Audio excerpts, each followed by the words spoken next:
اتنی بات کر کے بات کو ختم کروں گا. بات یہ ہے کہ عارف کا معنی ہے پہچاننے والا.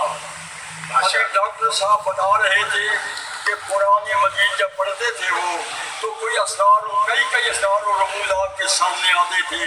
ایک مرتبہ پڑھتے وہی آیت اس کے فیض و برکات کا انداز کچھ اور ہوتا, پھر وہی آیت پڑھتے اس کی نورانیت کچھ اور ہوتا.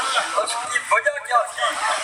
وجہ یہ ہے کہ قرآن تو ہم بھی پڑھتے ہیں, قرآن تو علماء بھی پڑھتے ہیں, محدثین و مفسرین بھی پڑھتے ہیں, لیکن تمام قرآن پڑھنے والوں کی جو نگاہ ہوتی ہے وہ قرآن پر ہوتی ہے.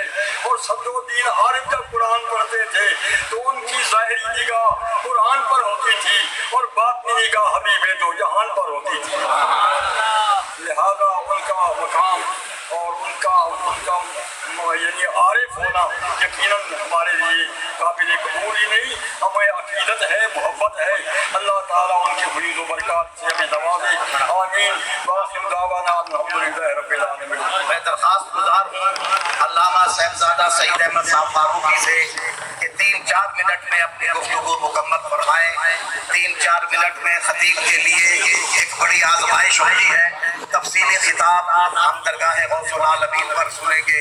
3 سے 4 منٹ میں اپنی گفتگو مکمل فرمائیں. جناب علامہ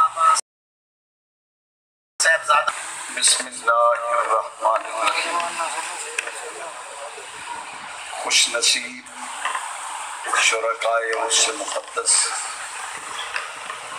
ہم سب کے لیے یہ ایک بہت بڑا اعزاز ہے کہ ہم غوث العالمین کے شہر میں پیدا ہوئے.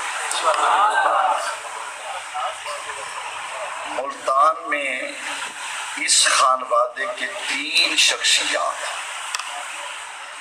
حضرت غوث العالمین بہاؤ الدین زکریا ملتانی رحمۃ اللہ علیہ, حضرت شاہ صدر الدین عارف باللہ رحمۃ اللہ علیہ, اور حضرت قطب الاقطاب شاہ رکن عالم نوری حضوری رحمۃ اللہ علیہ. ایک لفظ میں صرف ایک جملہ عرض کروں گا.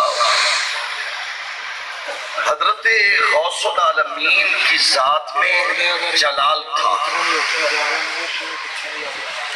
اور قطب الاقطاب کی شخصیت میں جمال ہے. ادھر جلال اور ادھر بولو, ادھر جلال اور ادھر جمال, لیکن جس کے عرص میں آئے ہیں وہ ہے صاحب کمال. آج ہمارا یہاں بالکل علامہ ڈاکٹر محمد صدیق خان قادری صاحب نے صحیح کہا. میں سمجھتا ہوں کہ آج ڈاکٹر صاحب کے لیے بہت بڑی آزمائش ہے. میں صرف پاکستان کے حوالے سے ایک بات عرض کرنا چاہتا ہوں.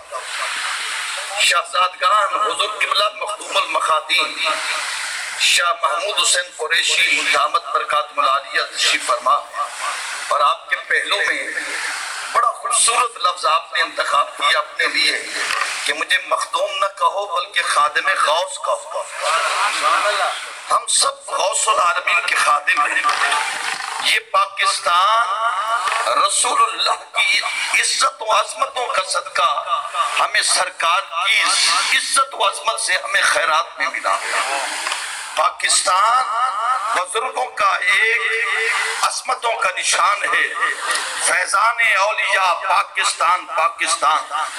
میں آج صرف ایک دعائیہ جملہ عرض کرنا چاہتا ہوں, آپ آمین کہیں.